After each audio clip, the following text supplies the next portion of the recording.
गुरु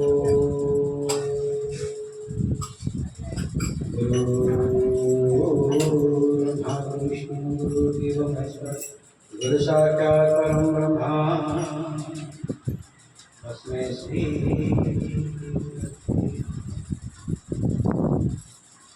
जय गुरुदेव, जय श्री राम, जय हनुमान। अल्प समय समय पाखे अच्छे तो ये उपस्थित समस्त भक्त माने गुरु विषय वर्णना कले, गुरु विषय कहले, किंतु आज गुरु पूजन सहित आउ गोटे दिन अच्छी पाश्चात्य सभ्यतार जहाँ को कह फ्रेंडशिप डे। आज लोग फ्रेंडशिप डे पालन करते कौन बंधुता दिवस। बंधुता दिवस ना बंधु आम क्या कह आजिकाल बंधु कौन? आज बंधु आम सांगरे जो माने आम घर को बंधु हिसाब से आसुच्च प्रथम तो बंधु हिसाब से पादरे माने पाद पहुँच आम घरे, किंतु किछि दिन गला एमती गोटे परिवर्तन हो आम घर से बंधु नई आम घर से आम घर से बंधु न हो आम घर से दुई हो आम घर को आसूची आम घर झील बो को भल पाऊँची लाइन मारुची आम जापारू आम घर को आसिकी आम पाखे विभिन्न प्रकार आमर माँ मान सहित झील मान सहित बहुत कुकर्म कर परिवर्तन आमको तो बदनाम करछि नचे जदि आम बेसी कारण देवा ताले से आम घर दुई एमती लोक को बंधु करवा ना आउ गोटे बंधु जने करते जे कि बंधु पाई निजको समर्पण कर देते से भगवान श्रीकृष्ण। तांकर बंधु थे सुदामा। सुदामार खुद भजारे 3 मुठा चाउल 3 मुठा खुद भजारे भगवान श्रीकृष्ण कौन कले ना स्वर्ग मर्त पाताल सब जगह समर्पण कर दिए।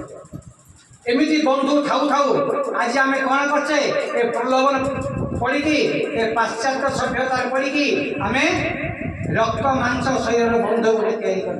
जदि आम भगवान राम भगवान कृष्ण को बंधु करवा ताले बहुत किसी आम पाइपर भवसागर आम उद्धार कर आम मान भवसागर से पार कर नहीं जाए। तो मुझे सब चेष्टा करुच्ची सब समस्त को कहना चाहूँगी जे जो फटो गुड़ाक जो मूर्ति गुड़ाक आम घरे पूजा करचे आम मूर्ति बोली भाविया आम कौन करचे मूर्तिटा बोली आज 6टा बेले पूजा कले काली 7टा बेले पूजा कले पूर्व दिन 10टा बेले पूजा कले जदि आम गाँव को पड़े जा 15 दिन पर्यटन से मूर्ति का खाद्य पीति बंद दीप धूप बंद। जदि आम बंधु कर निजर निज पुर कौन करचे आम समय खाइबा दौचे तार भल मंद सब बुझे आम सब कालिया पाक जाए जगन्नाथ रथ में समस्त निज निज दुख कहले निज निज कष्ट कहले कालिया शुणिले किंतु एमती किए जन अच्छी जे कि जगन्नाथ दुख बुझी जगन्नाथ के पचारि जे हे कालिया हे जगन्नाथ तुम केमी अछ तुम शरीर केमी अच्छी तुम भल अछ कि आम पचारे कहीं जगन्नाथ पाक आम नवा जाने जगन्नाथ दबा जाने जो दिन आम जगन्नाथ को देवा ए मन ए प्राण ए वचन से दिन से आमको छाड़े से आमको छाड़े आम छाड़देले से आमको छाड़े ना भगवान के किसी ग्रहण करती ना।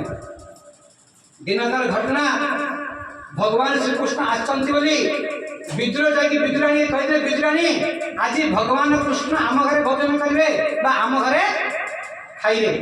विद्रोही तरतर हो गले कौन करेंगे विद्रोह को कहले विद्रोह तुम जाओ किसी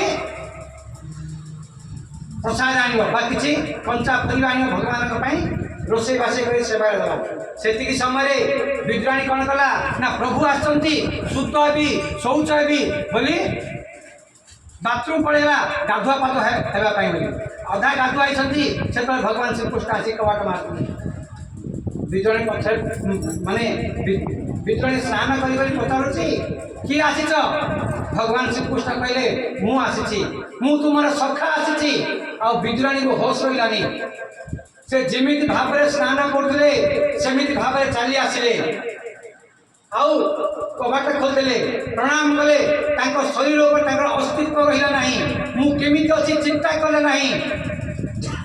ଭଗବାନ କହିଥିଲେ, ହେ ବିଦୁରାଣୀ, ମୁଁ ସକାଳୁ ଆସି ସନ୍ଧ୍ୟା ହେଇଗଲାଣି, ମତେ କିଏ ହେଲେ ବି ଖାଇବାକୁ ଦେଇନାହାନ୍ତି, ମତେ ଭୋକ ହଉଛି, ମତେ ଟିକେ ଖାଇବାକୁ ଦିଅ। ବିଦୁରାଣୀ ଆଉ କିଛି ଚିନ୍ତା କରିପାରିଲେନି, କ'ଣ କରିବି ମୁଁ, ଭଗବାନଙ୍କୁ କ'ଣ ଦେବି। ତାଙ୍କୁ ନେଇ ଗୋଟିଏ ଚୌକି ଉପରେ ବସେଇଦେଲା, କଦଳୀ କାନ୍ଦିକି ଆଣିକି ପାଖରେ ଥୋଇଦେଲା, କହିଲା, ପ୍ରଭୁ ଆପଣ ଖାଆନ୍ତୁ। ପ୍ରଭୁ କହିଲେ, ମୁଁ କାଢ଼ିପାରିବିନି, ତମେ ଯାହା ଦେବ ତାହା ପାଇବି।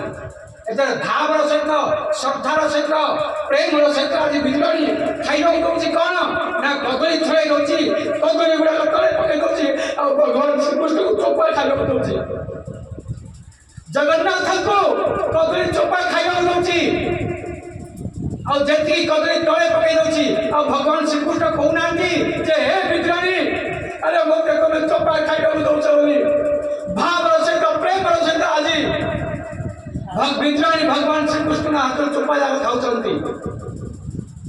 ଭଗବାନ ଆମର କିଛି ଖାଆନ୍ତି ନାହିଁ ମା, ଖାଲି କେବଳ ସେ ଭାବ ମାଗନ୍ତି, କେବଳ ସେ ସ୍ନେହ ମାଗନ୍ତି, କେବଳ ସେ ଶ୍ରଦ୍ଧା ମାଗନ୍ତି। ଯଦି ଆମେ ଭାବ, ସ୍ନେହ, ଶ୍ରଦ୍ଧା ତାକୁ ଦେଇଦେବା, ଆପଣାର କରିଦେବା, ନିଜର କରିଦେବା,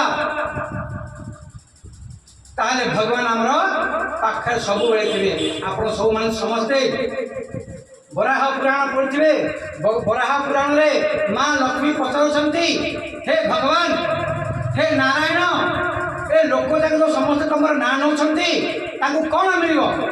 ଆପଣ ତ କହୁଛନ୍ତି ଅନ୍ତ ସମୟରେ ଯିଏ ମୋର ନାଁ ଧରିବ ତାକୁ ମୁଁ ବୈକୁଣ୍ଠକୁ ନେଇଯିବି। କିନ୍ତୁ ଆମେ ମରିବା ସମୟରେ ଆମର ପାଟି ପଡ଼ିଯାଉଛି, ଆମର ଗୋଡ଼ ପଡ଼ିଯାଉଛି, ଆମେ ଲୋକଙ୍କୁ ଚିହ୍ନି ପାରୁନେ, ଆମେ ଲୋକଙ୍କୁ ଜାଣିପାରୁନେ। ପ୍ରଭୁ, ତାହେଲେ ସେ ଲୋକ ଆପଣଙ୍କୁ କେମିତି ପାଇବ? ଆମେ ଅଚେତ ହେଇଯାଉଛେ। ସେତେବେଳେ ବରାହ ଭଗବାନ କହୁଛନ୍ତି ଯେ, ହେ ମହାଲକ୍ଷ୍ମୀ, ହେ ଲକ୍ଷ୍ମୀ, ଯିଏ ନିରନ୍ତର ମୋର ଧ୍ୟାନ କରିବ, ମୋର ଜପ କରିବ, ଅନ୍ତ ସମୟରେ ସେ ମୋର ଜପ ନ କଲେ ମଧ୍ୟ ତାର ପାଇଁ ମୁଁ ଜପ କରିବି। କାହାର ପାଇଁ? ସେଇ ଲୋକର ପାଇଁ, ସେ ଭକ୍ତ ପାଇଁ ସ୍ୱୟଂ ବରାହ ଭଗବାନ ମାଳା ଧରି ତା ପାଇଁ ଜପ କରିଲେ। ଅର୍ଥ କ'ଣ ମା? ଅର୍ଥ କ'ଣ? ନାମ ବିନା ଆମର ଗତି ନାହିଁ।